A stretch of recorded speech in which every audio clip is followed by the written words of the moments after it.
নমস্কাৰ প্ৰিয় বন্ধু বান্ধৱীসকল পুনৰবাৰ স্বাগতম জনাইছোঁ আপোনালোক সকলোৰে প্ৰিয় আছামিজ জিকে ব্লগ চেনেললৈ। চ' বন্ধুসকল আজি আমি আলোচনা কৰিম DHS গ্ৰেড 4 লেভেলৰ যিটো পুৰণি প্ৰশ্ন কাকত 2020 চনত অহা। চ' আপোনালোকে যদি প্ৰিভিয়াছ ইয়েৰ পেপাৰবিলাক চোৱা নাই তেনেহ'লে প্ৰিভিয়াছ ইয়েৰ পেপাৰটো বিশেষকৈ প্ৰয়োজনীয় DHS গ্ৰেড 4ৰ কাৰণে, কাৰণ প্ৰিভিয়াছ ইয়েৰৰ কুৱেশ্যনবিলাকে বেছি ইনক্লুড হৈ পিনে কুৱেশ্যনবিলাক সোধে। চ' বন্ধুসকল আৰু আমাৰ লগতে আমাৰ ক্লাছ 5ৰ পৰা ক্লাছ 10লৈকেও কুৱেশ্যন সমাজ বিজ্ঞানৰ কিছুমান কুৱেশ্যন ইম্পৰ্টেণ্ট কুৱেশ্যন বাছি আনি আমি আলোচনা কৰি আছোঁ। গতিকে আপোনালোকে যদি এই চেনেলটো ছাবস্ক্ৰাইব কৰা নাই তেনেহ'লে এই চেনেলটো ছাবস্ক্ৰাইব কৰি কাষত থকা বেল আইকনটো টিপিবলৈ নাপাহৰিব। চ' এনেকুৱা ধৰণৰ কুৱেশ্যন সদায় আপোনালোকে পাই থাকিব।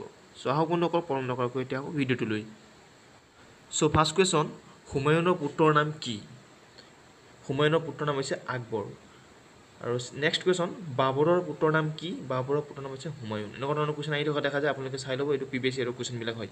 আমাৰ সৌৰজগতৰ বৃহত্তম গ্ৰহটোৰ নাম কি? আমাৰ সৌৰজগতৰ বৃহত্তম গ্ৰহটোৰ নাম হৈছে বৃহস্পতি। নেক্সট কুৱেশ্যন, গোবি মৰুভূমি কোনখন মহাদেশত অৱস্থিত? গোবি মৰুভূমি এছিয়া মহাদেশত অৱস্থিত। ইম্পৰ্টেণ্ট, আপোনালোকে নোট বনাই লিখি ল'ব। এনেকুৱা ধৰণৰ কুৱেশ্যন আকৌ ৰিপিটেড সুধি দিব পাৰে, গতিকে আপোনালোকে নোট বনাই লিখি ল'ব। চ' নেক্সট কুৱেশ্যন, ডিব্ৰুগড় কোনখন নদীৰ পাৰত অৱস্থিত? ডিব্ৰুগড় হৈছে ব্ৰহ্মপুত্ৰ নদীৰ পাৰত অৱস্থিত। ইম্পৰ্টেণ্ট, লক্ষদ্বীপ কোনখন সাগৰত অৱস্থিত? এনেকুৱা ধৰণৰ কুৱেশ্যন আহি থকা দেখা যায়। লক্ষদ্বীপ কোনখন সাগৰত অৱস্থিত? আৰৱ সাগৰত অৱস্থিত।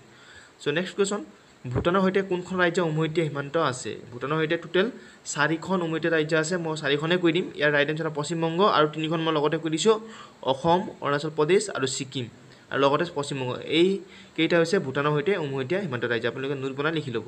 চ' নেক্সট কুৱেশ্যন, ইউনিচেফৰ মুখ্য কাৰ্যালয় ক'ত আছে? ইউনিচেফৰ মুখ্য কাৰ্যালয় আছে নিউয়ৰ্ক। এইটো আহি থকা কুৱেশ্যন, বাৰে বাৰে আহি থাকে। চ' নেক্সট কুৱেশ্যন, তলত দিয়া কোনখন ৰাষ্ট্ৰসংঘৰ স্থায়ী সদস্য নহয়? ইম্পৰ্টেণ্ট কুৱেশ্যন, চীন, জাপান, ফ্ৰান্স, ৰাছিয়াৰ ভিতৰত ৰাইট এনচাৰ হ'ব জাপান। আৰু অস্থায়ী সদস্যবিলাকৰ নাম মই কৈ দিছোঁ। অস্থায়ী সদস্য হৈছে 5খন। তাৰ ভিতৰত চীন, ফ্ৰান্স, ৰাছিয়া, UK আৰু US। মনত ৰাখিব, চীন, ফ্ৰান্স, ৰাছিয়া, UK আৰু US হৈছে অস্থায়ী ৰাষ্ট্ৰসংঘৰ সদস্য, আৰু যিবিলাক বাকী আছে এইবিলাক গোটেইখিনি স্থায়ী সদস্য। So' next question, man eaters of Kumaon কিতাপখনৰ লেখক কোন? ইয়াৰ ৰাইট এনচাৰ হ'ব জিম কৰবেট। ইম্পৰ্টেণ্ট কুৱেশ্যন হয়। চ' নেক্সট কুৱেশ্যন, কোনখন ৰাজধানী ৰেলৱে সংযোজিত? কোনখন ৰাজধানী ৰেলৱে সংযোজিত? ইয়াৰ ৰাইট এনচাৰ হ'ব আগৰতলা হৈছে ৰেলৱেৰে সংযোজিত। চ' নেক্সট কুৱেশ্যন, কাবুলৰ ৰাজধানীৰ নাম কি? কাবুলৰ ৰাজধানীৰ নাম হৈছে আফগানিস্তান। ইম্পৰ্টেণ্ট কুৱেশ্যন, আপোনালোকে নোট বনাই লিখি ল'ব। চ' নেক্সট কুৱেশ্যন, বৈকাল হ্ৰদ ক'ত অৱস্থিত? বৈকাল হ্ৰদ হৈছে ৰাছিয়াত অৱস্থিত। চ' নেক্সট কুৱেশ্যন, তুৰাসকল কোন ৰাজ্যৰ জনজাতি? এটি ইম্পৰ্টেণ্ট কুৱেশ্যন হয়, অসম পুলিচত আহি থকা কুৱেশ্যন হয়। তুৰাসকল তামিলনাডু ৰাজ্যত জনজাতি। নেক্সট কুৱেশ্যন, লোহিত ৰক্তকণিকাত থকা হিমোগ্ল'বিনত কি থাকে? লোহিত ৰক্তকণিকাত থকা হিমোগ্ল'বিনত থাকে লো থাকে।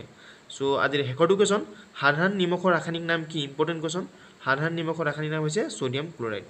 চ' বন্ধুসকল এইকেইটা আছিলে 2020 চনত অহা DHS গ্ৰেড 4ৰ কুৱেশ্যন। এনেকুৱা ধৰণৰ কুৱেশ্যন আহিব। চ' আপোনালোকে প্ৰিভিয়াছ ইয়েৰৰ কুৱেশ্যনো চাই ল'ব, আৰু লগতে NCERT যিটো ক্লাছ 5ৰ পৰা ক্লাছ 10লৈকে মই অলৰেডি ক্লাছ কৰি আছোঁ, ভিডিঅ' বনাই আছোঁ, আপোনালোকে ডিছক্ৰিপশ্যনত পাই যাব লিংকবিলাক। আপোনালোকে সেইটো চাব, আৰু লগতে প্ৰিভিয়াছ ইয়েৰৰ পেপাৰবিলাক প্ৰেক্টিছ কৰিব, আপোনালোকে সফল হ'ব নিশ্চয় পাৰিব। চ' বন্ধুসকল কেনে পালে ভিডিঅ' জনাব। যদি ভিডিঅ' ভাল পায় লাইক, কমেণ্ট, শ্বেয়াৰ, ছাবস্ক্ৰাইব কৰিব নাপাহৰিব, লগৰবোৰক শ্বেয়াৰ কৰিব নাপাহৰিব। ধন্যবাদ। জয়